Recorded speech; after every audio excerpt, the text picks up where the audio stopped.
एक जल्दी मरने वाले व्यक्ति को क्या करना चाहिए? तो कहा कि राजन, धन्य है आप कि आपने पूरे मानव समाज के कल्याण के लिए प्रश्न पूछा। और सुखदेव स्वामी ने कहा कि राजन, इस पृथ्वी पर जो आया उसको जाने जाना है कि नहीं? भूप अनेक भय पृथ्वी पर। भूप माने आप लोग पढ़े नहीं जाते? भूप माने राजा। भूप अनेक भय पृथ्वी पर, रूप तेज बलवान। इस पृथ्वी पर अनेक अनेक राजा महाराजा हुए, रूप तेज बलवान, सुंदर स्वरूप वाले बढ़िया सुंदर राजा हुए। रूप जिनका वर्णन नहीं जाता है, जो रूप नहीं रूप तेज बलवान, तो ऐसे महान रथी जिनके बल का कोई पारंबार नहीं। और उन राजाओं के पास में क्या है? धवल धाम धन गजरथ सेना। जिनके पास में रथ है, घोड़ा है, सेना है, धन है, संपत्ति है, सब कुछ उन राजाओं के पास में है। लेकिन काहू न जो बचो काल व्याल थे, जिनकी पत्नी भी चंद्रमा के समान मुख वाली है, लेकिन काहू न जो बचो काल व्याल थे, मिट गए नाम निशान। कोई राजा बचा?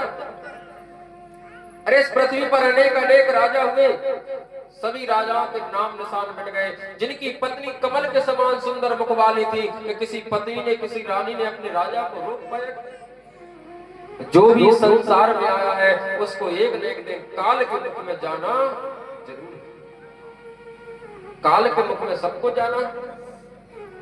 आचार्य श्री सुखदेव स्वामी ने कहा कि राजन, अब जरा सावधान होकर सुने। इसी जगह से महाराज राजा परीक्षित के लिए कथा सुनाना प्रारंभ किया। कहा, हे राजन, युग कितने हुए? युग कितने हुए? अरे राम राम राम, युग 4 ही तो भाई, 18 तो है। सतयुग, त्रेता, द्वापर, चौथा कलयुग चल रहा है। युग कितने हुए दादा? 4। तो श्री सुखदेव स्वामी ने कहा कि राजन, सतयुग में व्यक्ति की उम्र कितनी होती थी? सतयुग में व्यक्ति की उम्र कितनी होती थी? हाँ, सतयुग में व्यक्ति की उम्र होती थी 1 लाख वर्ष। कितने वर्ष? 1 लाख वर्ष। सतयुग गया, त्रेता आया, और त्रेता में भैया क्या हुआ? तो त्रेता में 1 लाख में से एक और जीरो घट गया। जब 1 लाख में से एक शून्य घटेगा तो कितने बचेंगे? कितने? 10,000 ही बचेंगे। तो त्रेता में व्यक्ति की उम्र हुई 10,000 वर्ष।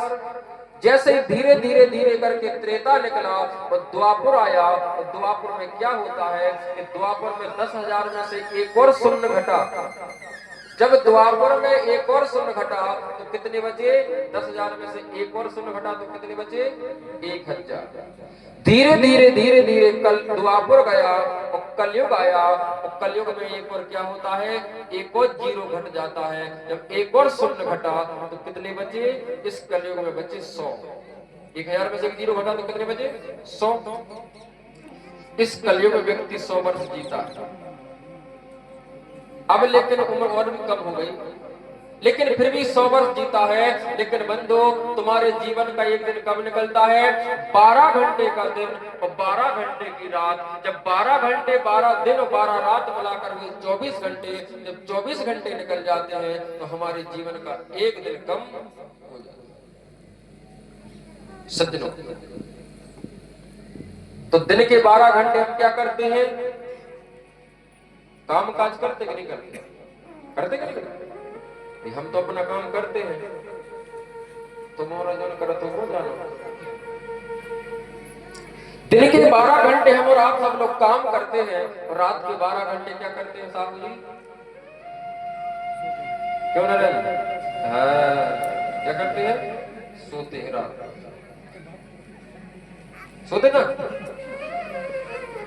दिन के 12 घंटे काम करते, दिन के रात के 12 घंटे सोते हैं। तो सज्जनों, 50 रात में तो सब सोए हैं कि नहीं सोए? भाई रात में तो सब लोग सोते ही सोते रहते कि नहीं रहते? अब जब रात में सब लोग सोते ही सोते रहते हैं तो जीवन के 50 साल काय में चले गए? सो गए। अब दिन के 50 ही बचे भैया, बचे कि नहीं?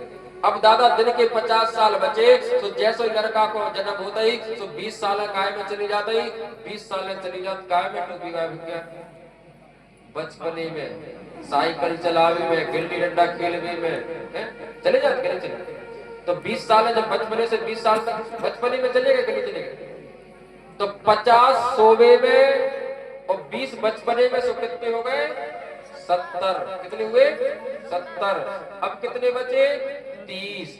जैसे 20 साल का बालक हुआ, अब जैसे आज अंकित के सगे थे, आए थे 20 साल के बच्चे हुए, 22 के माइक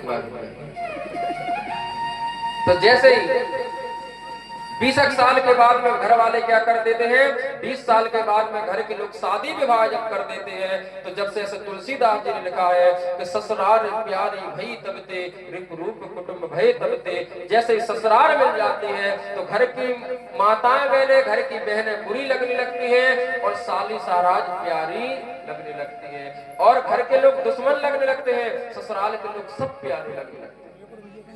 तो 20 साल के बाद में शादी भई, तो अब 25 साल काय में चली गई? अपनी पत्नी में, अपने बच्चों में, अपनी ससुराल में। तो सज्जनों, आपको समझ में आया कि 50 साल रात के सोवे सोवे में चले गए, चले गए कि नहीं चले गए? 20 साल काय में चले गए?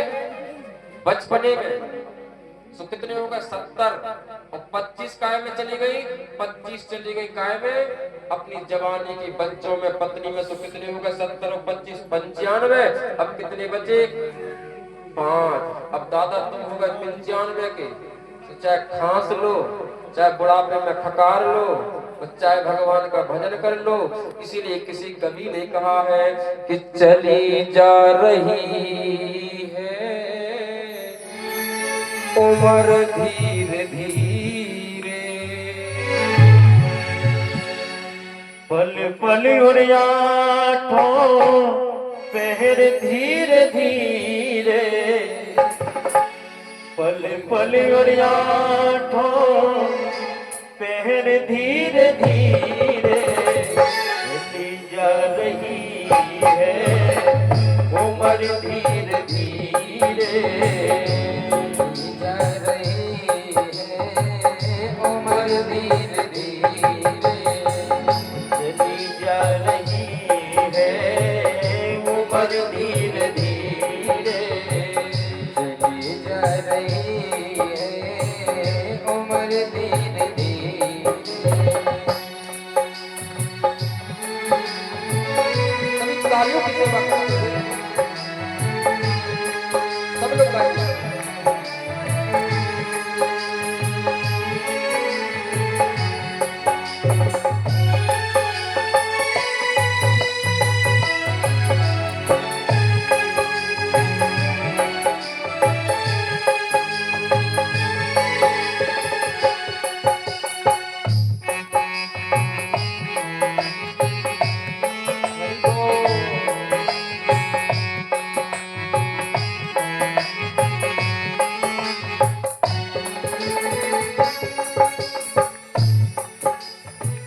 बचपन भी जाए जवानी भी जाए, बचपन भी जाए जवानी भी जाए, बचपन भी जाए भैया जवानी भी जाए, बचपन भी जाए भैया जवानी भी जाए, ओ बुढ़ापे का होगा असर धीरे धीरे, बुढ़ापे का होगा असर धीरे धीरे, पल पल उड़ियाठो पहर धीरे धीरे, पले पले उड़ाठो पहर धीरे धीरे, चली जा रही है उम्र धीरे धीरे, चली जा रही है उम्र धीरे धीरे।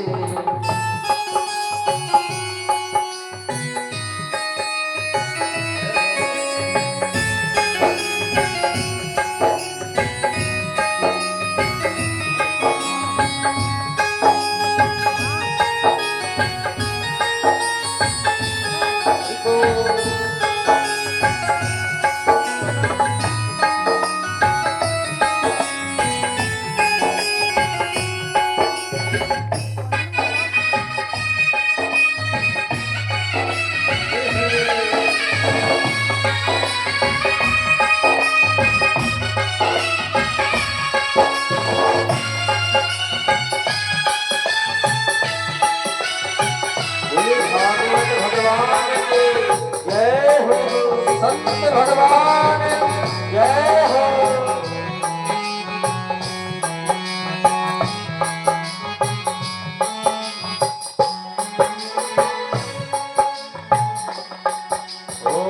तेरे हाथ पाँव में बंधना रहेगा, तेरे हाथ पाँव में बंधना रहेगा, तेरे हाथ पाँव में बंधना रहेगा, तेरे हाथ पाँव में बंधना रहेगा। जितने अंग होंगे तेरे धीरे धीरे, जितने अंग होंगे तेरे धीरे धीरे, पल पल या तो भैया तेरे धीरे धीरे, पल पल या तो भैया तेरे धीरे धीरे, होती जा रही है उम्र धीरे धीरे, होती जा रही है उम्र धीरे धीरे।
भजन कर हरि का तू मन पल प्यारे, भजन कर हरि का तो पल पल प्यारे, भजन कर हरि का तू पल पल प्यारे, भजन कर हरि का तो पल पल प्यारे। ओ मिल जाएगा वो, मिल जाएगा वो सजन धीरे धीरे, मिल जाएगा वो सजन धीरे धीरे। परिवार को भैया तेरे धीरे धीरे, परिवार को भैया पहले धीरे धीरे, होती जा रही है उम्र धीरे धीरे, होती जा रही है उम्र धीरे धीरे, होती जा रही है भैया उम्र धीरे धीरे, होती जा रही है भैया उम्र धीरे धीरे। बोले श्री वृंदावन बिहारी लाल की जय हो। पूज्य सतगुरुदेव भगवान की जय हो। सज्जनों, बड़े भाग जब जानिए मिलने आवे संत, और संतन को मिलनो करे सब कष्टन को अंत। ऐसे आपके इस क्षेत्र के बड़े ही सिद्ध महापुरुष पूज्य महाराज श्री अमरदास जी महाराज इस कथा में पधारे, और श्री हरिदास जी महाराज, उनका कथा में बड़ा ही स्वागत बंधन है। और इस दास की ऊपर कृपा हमेशा बनाए रखे कि प्रभु के जीवन में ऐसा काम में उनके नाम में मन लगे। और एक और हमारी प्रार्थना आप सबसे है कि तुम भगवान से कुछ मांगो, हमारे लिए ना मांगो। हम तो आपकी सुख की कामना हमेशा ईश्वर से करेंगे, लेकिन आप इस बालक के लिए इतना सा जरूर मांग लेना। हम ना तो आपसे इस बात को बोल रहे कि भगवान से कह दे कि हमारा ब्याह हो जाए, और ना हमें इस चीज को धन दौलत से कोई लेना देना है। वो तो भगवान को देना है वो दे दे, और जो अगर होने होंगे तो वो होगी। लेकिन प्रभु से इतनी प्रार्थना जरूर करना कि हे प्रभु, हमसे जीवन में कोई काम बने या ना बने, हम जीवन में कोई काम कर पाए या ना कर पाए, लेकिन बस प्रभु से आप सब लोग इतनी विनती जरूर करना कि जीवन में, हमारे जीवन में बस प्रभु की सेवा, प्रभु का नाम लेता जरूर बनता है।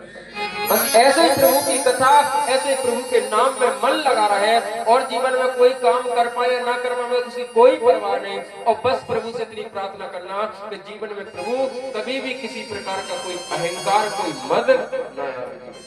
सज्जनों, अगर जिसके जीवन में अहंकार, कोई मद आ रहा है ना, तो वो जीवन ही फिर उसका किसी मतलब नहीं। सुखदेव स्वामी ने कहा कि राजन, चली जा रही है उम्र धीरे धीरे, पल पल और आठों पहर धीरे धीरे, बचपन भी जाए, जवानी भी जाए, बुढ़ापे का होगा असर धीरे धीरे, चली जा रही है उम्र धीरे धीरे। सज्जनों, भजन कर तू हरि का, पल पल ओ प्यारे, मिल जाएगा वो सजन धीरे धीरे। सज्जनों, महाराज राजा परीक्षित से आचार्य सुखदेव स्वामी ने कहा कि राजन, जल्दी मरने वाले व्यक्ति को एक ही काम करना चाहिए। वो कौन सा काम है? कि तस्मात् भारत सर्वात् भगवानी सरोवरी, श्रोतव्या कीर्तश्च स्मर्तेच्छ भयम्। कहा राजा, जल्दी मरने वाले व्यक्ति को एक ही काम करना चाहिए। बोले कौन सा काम है वो?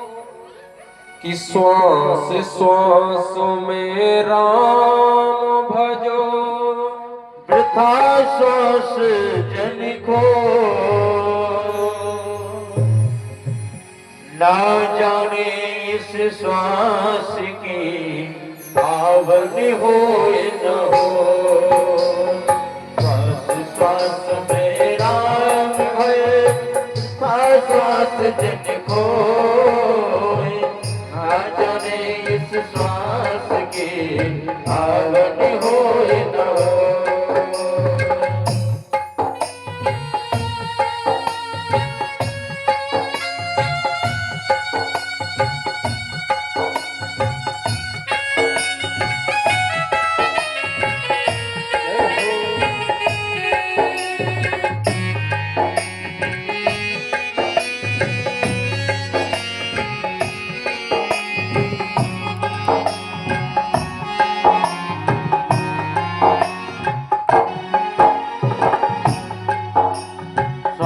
श्वास में राम भय, वृथा श्वास जन खोए, ना जाने इस श्वास की आवर हो न हो। आचार्य श्री सुखदेव स्वामी ने कहा, हे राजा परीक्षित, श्वास श्वास में राम भज। क्या करना है? क्या करना दादा? राम राम। प्रत्येक श्वास में ऐसा स्मरण होना चाहिए कि प्रत्येक श्वास में राम राम राम का जाप। श्वास श्वास में राम भज, वृथा श्वास जन खोए। और ना जाने इस श्वास का, ना जाने श्वास का आवन हुए न हो। सज्जनों, हमें प्रत्येक श्वास में क्या करना है? राम राम राम का जाप। सज्जनों, अभी हम श्वास ले रहे हैं। अभी टाइम कितना हुआ? मतलब 4:45 होना है। मतलब कथा के लाने टाइम नहीं देखा तो बार बार लोग के 5 बजे कब तक बजे, वो तो हम बात बता रहे हैं कि प्रत्येक श्वास में भी कितना टाइम है कि आप 4:45 बज चुके, 4:45 बजे महाराज हम बोल रहे, और 6 बजे हम बोल पाए या ना बोल पाए इसकी कोई गारंटी है क्या? गारंटी है? हमारी तो नहीं है गारंटी। आप गारंटी हम कह नहीं सकते कि अनलिमिटेड होगा तो 5 बजे हम बोल रहे हैं, 6 बजे बोल पाए या ना बोल पाए इसकी कोई गारंटी। सज्जनों, अभी आपने देखा होगा, सुना होगा, जो मोबाइल चला रहे सब भैयाओं को जानकारी होगी। अभी शिवपुर जिले में अपने मध्य प्रदेश में एक दुल्हा घोड़े पर बैठा, द्वार 4 टीका पर दरवाजे पर दूल्हा पहुंच गया, और ये भी 3-4 दिन पहले की बात है, और घोड़े पे बैठे बैठे उसको अटैक आया कि बेचारे उस दरवाजे पे मौत हो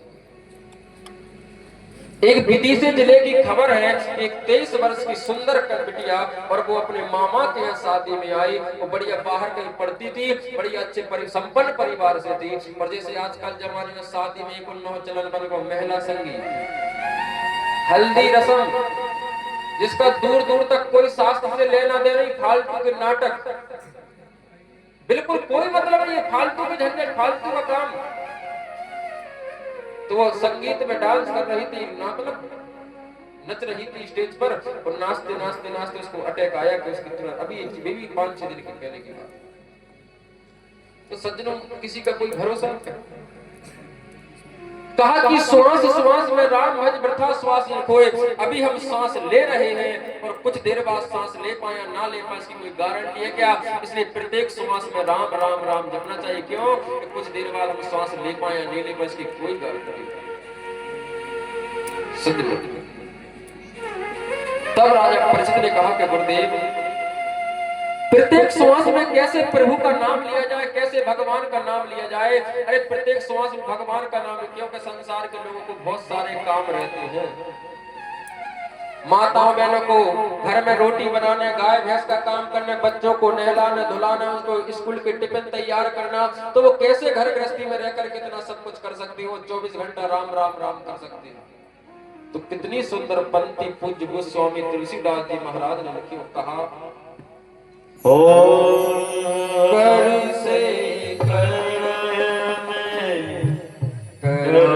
देना, मन राखो जहाँ कृपा निधाना, मन राख्यो जहाँ कृपा निधाना, कर से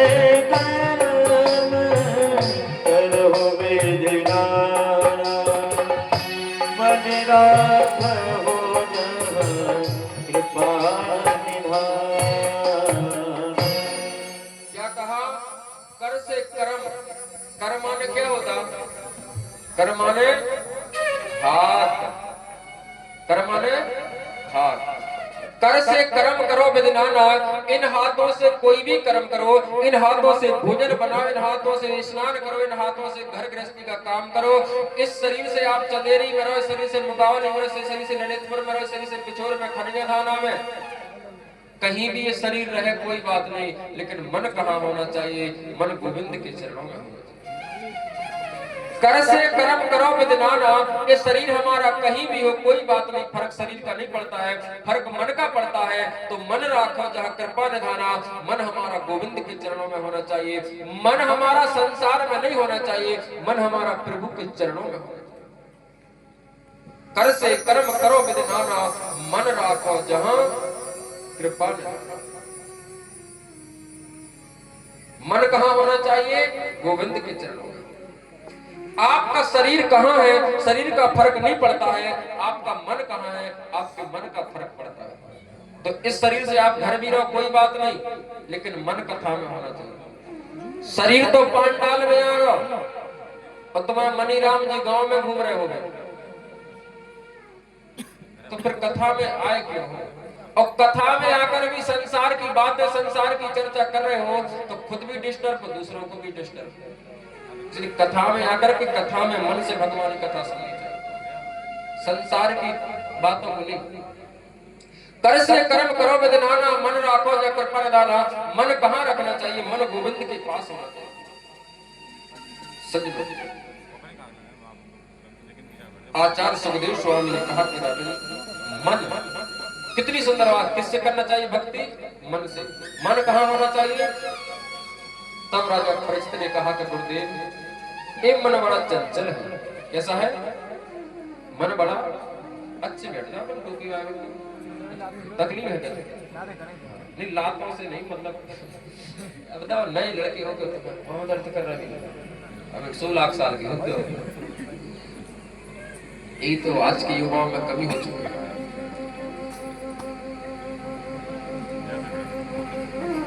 मन राखो जहां कृपा निधाना। कहा ये मन बड़ा चंचल है, मन को जितना भी समझाओ ये मन उतना ही मचलता है। और मन को कैसे काबू में किया जाए। तब श्री सुखदेव स्वामी ने कहा कि हे राजा परीक्षित, अगर मन को काबू में करना है तो जीवन में 4 चीजों को अपनाना पड़ेगा। कौन कौन सी? जितासनो जित श्वासो जित संगो जितेन्द्रिया स्थूले भगवते रूपे मनसा दराध्यः। कहा राजा, अगर मन को काबू में करना है तो जीवन में 4 चीजें होना चाहिए। कौन कौन सी? पहली चीज है जितासन। पहली चीज क्या है गुरुदेव? जितासन। अगर आपको भगवान को भजन करना है, भगवान की भक्ति करनी है, तो आपको आसन को जीतना होगा। आसन जीतने का मतलब लंबे समय तक आपको आलती पालती मार करके सुखा आसन में कम से कम लंबे समय तक अगर आप बैठने का अभ्यास हो जाएगा तो आपका धीरे धीरे धीरे भगवान की पूजा में मन लगने लगेगा। और तुम बैठ वही नहीं सीख पाए टोपी कथा में आए तो पहले पालती मार के बैठा महाराज, और फिर 5-10 मिनट पालती मार के कथा सुनी, फिर ऐसे बैठ गए, फिर ऐसे बैठ गए। पता नहीं लोग कैसे ही बैठ जाए। जितासन। हमारी प्रार्थना है आप लोगों से कि पहले आसन को जीतो, बैठने का प्रयास करें। अगर आप बैठना सीख जाओगे ना तो आपका धीरे धीरे धीरे धीरे करके आपका मन लगने लगेगा। और अगर आप बैठना ही नहीं सीख पाओगे तो आपका मन भटकता रहेगा, आपका कभी मन नहीं लगेगा। आपको मैं प्रैक्टिकल करना आप बता रहा हूँ कि आप जब रामायण पढ़ो तो जैसे रामायण पढ़ने बैठो तो आप जब 10-20 मिनट बैठोगे तो आपकी घुटने दर्द करने लगेगी। फिर लेकिन आप प्रयास करिए कि हम उठेंगे नहीं। जब आप घंटे 2 घंटे आप बैठेंगे तो आपका मन फिर अपने आप लगने लगेगा। ऐसा नहीं है, घुटने हमारे भी दर्द करते हैं। कोई हमारे यहाँ टाटा की लोहे की कमानी थोड़ी लगी, घुटने हमारे। और मैं सच बताऊं आपको, खेत में मेहनत करते हैं ना लोग तो 2 रोटी 4 रोटी ज्यादा खाएगा, लेकिन हम जो बोलकर मेहनत करते हैं अभी घंटे 2 घंटे तो ऐसा लगेगा पता नहीं सब घूम रहा है, लेकिन फिर भी प्रयास करना। बहुत सारे लोग के महाराज ने क्या वो तो बैठे बैठे खा लिया। जो बैठे बैठे खाए वो अलग बात है, लेकिन बंधु हम तो मेहनत करके खाए। ये संगीत वाले बढ़िया ऐसे अच्छे कलाकार हैं, आपको खूब नचाते गाते सब कुछ करते, लेकिन बंधु इस सब संसार में प्रभु सबसे तुम छुपकर कुछ भी कर लेना, लेकिन द्वारकाधीश से कभी ऐसा नहीं करना, क्योंकि उसकी अदालत में थोड़ा नाना बसता है। नेक कमाई कर ले बंदे, कर्म न करना काला, और लाख आंख से देख रहा है तुझे देखने। नेक माने अच्छी। नेक कमाई कर ले बंदे, कर्म न करना काला, और लाख आंख से देख रहा है तुझे देखने। कहा जितासनो, पहले व्यक्ति को क्या जीतना है? आसन को जीतो। अगर आसन को जीतोगे तो आपका मन जितासनो जित श्वासो, और आपको श्वास जीतना चाहिए। प्रातः काल जल्दी उठना चाहिए। जित श्वासो जित संगो। और मेरे जितने भी युवा बैठे हैं, आप किसी बात को मानो या ना मानो, लेकिन आप अपने भाई की इस छोटी सी बात को जरूर स्वीकार करना। हमारी बहनें भी सुन रही हैं कि जित संगो, व्यक्ति को संग अच्छा करना चाहिए। ये कौन कह रहा है? श्री सुखदेव स्वामी राजा परीक्षित से कह रहे हैं, हे राजा, अगर आपको मन को जीतना है, भगवान का भजन करना है, तो पहले आसन को जीतो, फिर अपनी श्वास को प्राणायाम व्यायाम करो, और तीसरे नंबर की चीज है कि व्यक्ति को संग अच्छा करना। संग अच्छा क्यों करना चाहिए? जैसा करोगे संग वैसा वो चढ़ेगा रंग, जैसा खाओगे अन्न वैसा होगा मन, जैसा पियोगे पानी वैसी बोलोगे वाणी, और जैसा संग करोगे वैसे जीवन में रंगत आएगी। इसलिए हमें अन्न भी अच्छा खाना चाहिए, जल भी। भाई जैसा पानी पियोगे दादा तो पानी वैसी बोलोगे कि नहीं बोलोगे? अब महुआ को रस पियो तो महुआ जैसी वाणी बोलो। जैसा आप रस पान करेंगे ना तो भैया वैसी वाणी बोलोगे। इसलिए हमें पानी भी अच्छा। कहा गुरुदेव प्रातः काल व्यक्ति को जल्दी उठना चाहिए, जल्दी उठ करके माता पृथ्वी को प्राणायाम व्यायाम करना चाहिए। कराग्रे वस्ते लक्ष्मी, कर मध्य सरस्वती, कर मूले स्थितो ब्रह्मा, प्रभाते कर दर्शनम। लेकिन आजकल लोग पृथ्वी माता को प्रणाम नहीं करते हैं, लक्ष्मी गौरी के गणेश के दर्शन नहीं करते हैं, सबसे पहले मोबाइल के दर्शन करते हैं। जैसे ही उठे तकिया के नीचे हाथ डाला, मोबाइल को उठाया, नेट ऑन किया, फिर देखे इंस्टा पर भी देखते, मैसेंजर पर देखते, ट्विटर पर भी देखते कि किसका क्या मैसेज आया, क्या पोस्ट करनी, क्या रिप्लाई करनी। लोग 10-20 मिनट भूसरा के दही में खो देते, किसको रिप्लाई करना, किसको स्टोरी कौन मेंशन करना। बता, इतना जमाना खराब आ गया। कई लोग बुराई मान जाते, तुमने हमें मेंशन ही नहीं करी। बताइए, फालतू की झंझट है कि नहीं?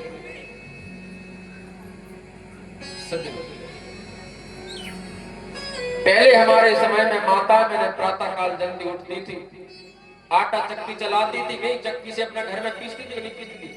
ऐसे हमारी कई माताएं बेचारी विराजी हो गई कि जो अपने हाथ से ने चक्की को चलाया। हमने अपने घर में देखी, मेरी पूज्य नानी जी चक्की चलाती थी, 4 बजे वो उठ जाती थी, 3 बजे उठ जाती थी। जब आटा चक्की चलाती ना, और आटा पीसने के बाद वो क्या करती थी, दही का मंथन करती थी, और दही का मंथन करती थी। प्रातः काल हो जाता, 5 बज जाते, तो हम लोग उठ जाते। तो वो नानी जी क्या करती थी, तो वो दही का जो घी जो निकलता था, जिसको बोलते नैनू, नैनू बोलते नहीं बोलते, तो वो हम 1-2 रोटी ले लेते, छोटे छोटे बचपन के समय की बात, कि माँ वो नानी जी रख देती, उसी नैनू के साथ हम 1-2 रोटी खा के फिर सो जाते। ऐसा सबके जीवन में, काल में सबने हुआ होगा। लेकिन बेचारी माता मेरे 4 बजे उठ करके आटा चक्की चलाती थी। आप लोग तो कभी चक्की नहीं चलाई होगी, लेकिन पहले के जमाने में दादा अलार्म घड़ी भी नहीं होती थी, और वो 4 बजे 3 बजे उठ करके आटा चक्की चलाती थी। पहले अलार्म घड़ी नहीं होती, फिर वो कैसे जग जाती थी। हमारे वयोवृद्ध दादा लोग, आप लोगों ने गाय भैंस बैल को फसल चराने जाते थे पहले जमाने में, क्या जाते थे, फसल चराने। तो जैसे ही फसल चराकर गाय भैंस पशु घर लौट कर आते तो उनके गले में घंटी होती थी दादा, क्या होती थी, घंटी। तो घंटी की आवाज सुनकर की माता मेरे जग जाती थी अपना काम का। आज उनका कोई गाय के गले में घंटी बांध दो, रोड तक नहीं पहुंच रहे तो कोई घंटी पकड़ कर छोड़ ले। ऐसे जमाने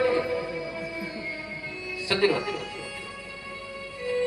माता मेरे प्रातः काल उठ करके सुंदर गीत गाती थी।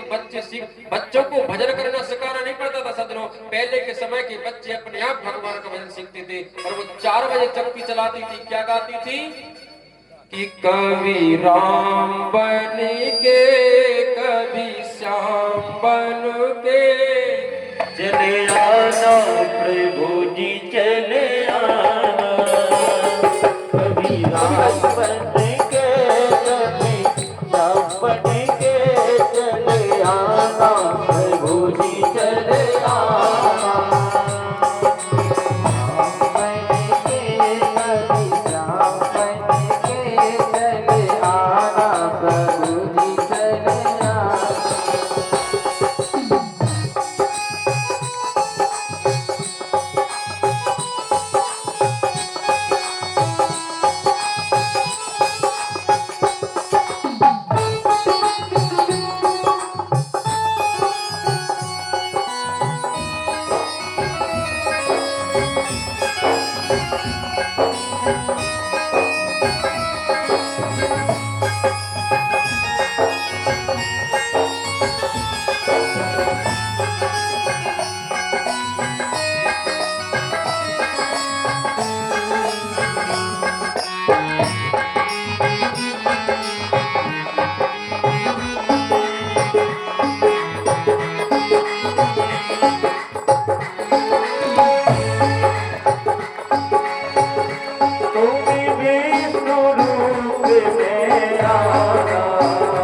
आना। कभी राम बन के, कभी श्याम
आटा चक्की चलाती थी, कभी राम बन के कभी श्याम बन के चले आना, प्रभु जी चले आना। लेकिन आजकल की माताएं मैंने प्रातः काल उठती पहले समय की, तो दादाजी वो कहती कभी राम बन के कभी श्याम बन के, तो छोटे छोटे बच्चे चारपाई पर जग जाते थे, लेटे लेटे वो कंबल में से मुंह निकाल कर देखते सुनते रहते थे, और वो छोटे छोटे बच्चे सब सीख जाते, प्रभु का नाम लेना, प्रभु का भजन सिखाना नहीं पड़ता था। और जैसा माँ करेगी, जैसे अगर माँ का चरित्र होगा वैसे ही संतान का चरित्र होता है। एक बुंदेलखंड में कहावत कहते हैं कि मताई कुआं में गिरे हैं तो बिटिया पानी में पाओ तो उमरा के जैसे माता पिता के संस्कार होते पुत्री वही संतान करती है।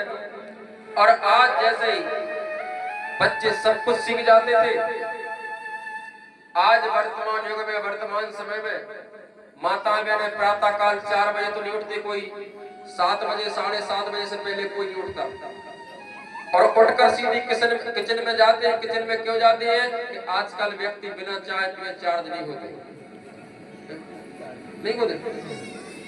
और जैसे वो किचन की तरफ आंखें मिलते हैं, सुक्का गुनगुनात जाता है कि दिल के टुकड़े हुए हजारे के धर गिराए उधर गिरा।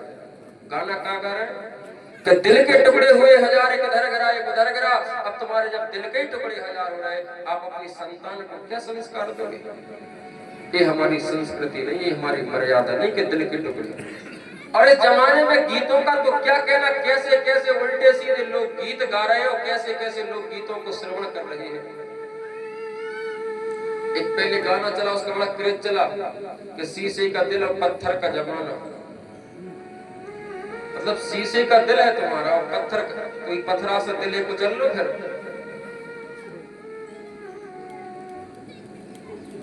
सज्जनों, हम किस देश में हैं, हमें देश की मर्यादा को रखना चाहिए। हम उस देश के बाद जिस देश में राम कृष्ण ने जन्म लिया, उस देश के बाद इस देश में मर्यादा पुरुषोत्तम श्री राम ने अवतार लिया, और हम बातें कहाँ की कर रहे।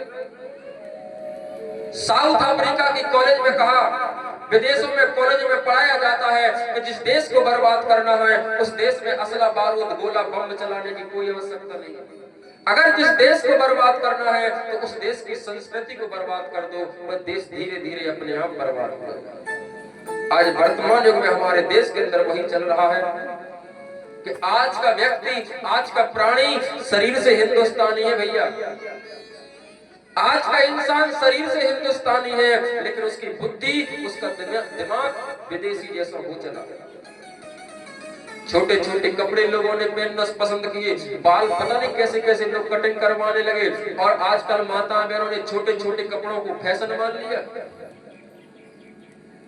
फटी फटी जगह जगह से पैंट, उसको मॉडर्न पैंट मानते, इतनी ऊंची पैंट को मॉडर्न पैंट मानते। हमें मर्यादा में सज्जनों, आचार्य श्री सुखदेव स्वामी ने कहा, तो राजा परीक्षित जी ने कहा कि गुरुदेव भगवान मिलते किसको है, भगवान जल्दी मिलते किसको है, भगवान ऊंची बिरादरी वालों को भगवान मिलते हैं या 4 बजे स्नान करके भगवान मिलते या फिर भगवान जंगल में मिलते। तब आचार्य सुखदेव स्वामी ने कहा कि राजन, अगर ऊंची जाति बिरादरी वालों को भगवान मिलते तो फिर भगवान भीलनी के सबरी के घर में क्यों बेर खाने गए थे। अगर 4 बजे उठकर स्नान करने से भगवान मिलते तो फिर मछली के बच्चे का जन्म तो जल में ही होता, नदी में जल होता, फिर मछली को भगवान क्यों नहीं मिल गए। अगर जंगल में जाकर भगवान मिलते तो शेर के बच्चे का जन्म तो जंगल में ही होता, फिर भगवान उस शेर के बच्चे को क्यों नहीं मिल गए। भगवान किसको मिलते? क्या ऊंची जाति वाले को भगवान मिलते? क्या ऊंची जाति बिरादरी भगवान मिलते? तो आपको पता होगा कि सबरी कोई ऊंचे कुल खानदान में जन्मी थी, वो भीलनी थी, फिर उसको भगवान क्यों मिले। आपकी साहू समाज में एक बेटी हुई, इस बेटी का नाम था कर्मा।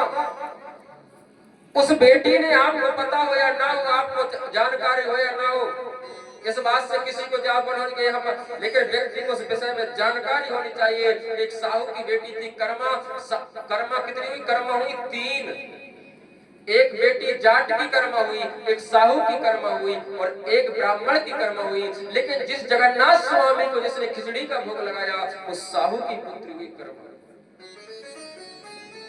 कठुआ की मूर्ति हर तीसरी साल में जगन्नाथ स्वामी की मूर्ति बदली जाती है, वो काठ की मूर्ति होती है जगन्नाथ स्वामी। तो का जाति विदुरस्य यादवा पते, क्या विदुर जी कोई ऊंची जाति के थे? विदुर जी यादव कुल में तो जन्मे थे, लेकिन विदुर जी का जन्म एक दासी के यहाँ हुआ था। लेकिन विदुर की कुटिया पर जाकर भगवान ने केले के छिलकों का भोग लगाया। भगवान जाति बिरादरी नहीं देखते, भगवान सुंदरता नहीं देखते, भगवान धन वैभव नहीं देखते, भगवान जवानी भी नहीं देखते। निर्मल मन जन सो मोह पावा, मोह कपट चल छिद्र न भावा।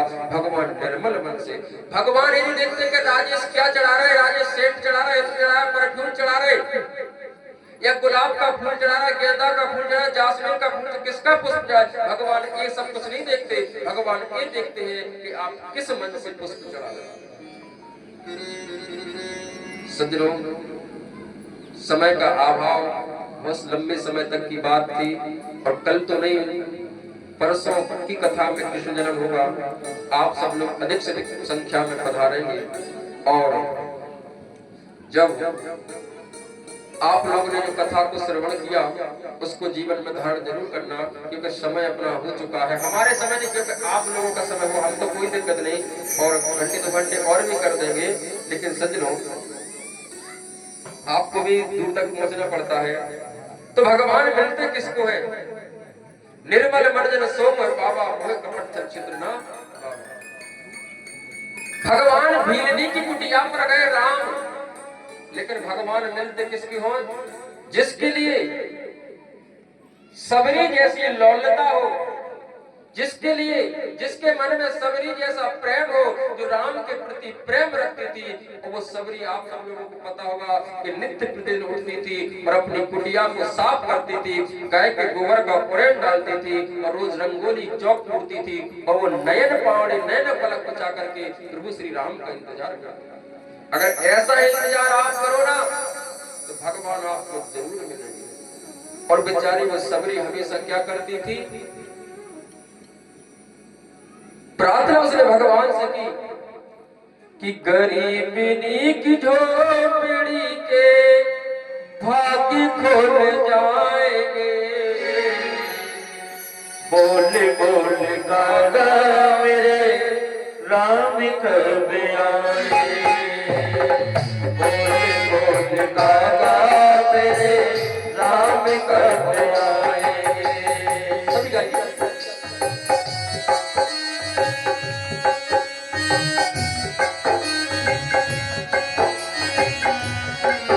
तारीफ की सेवा करते हैं।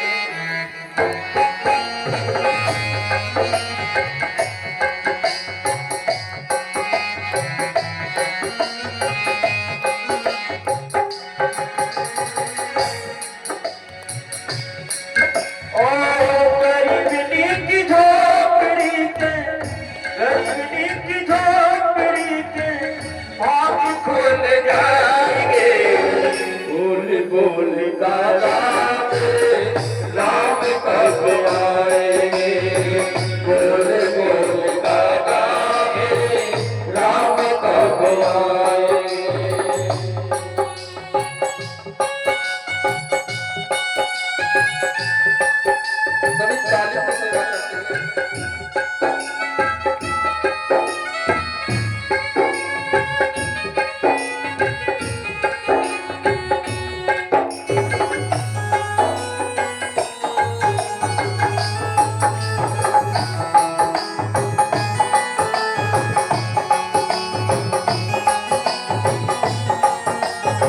हरि बोल।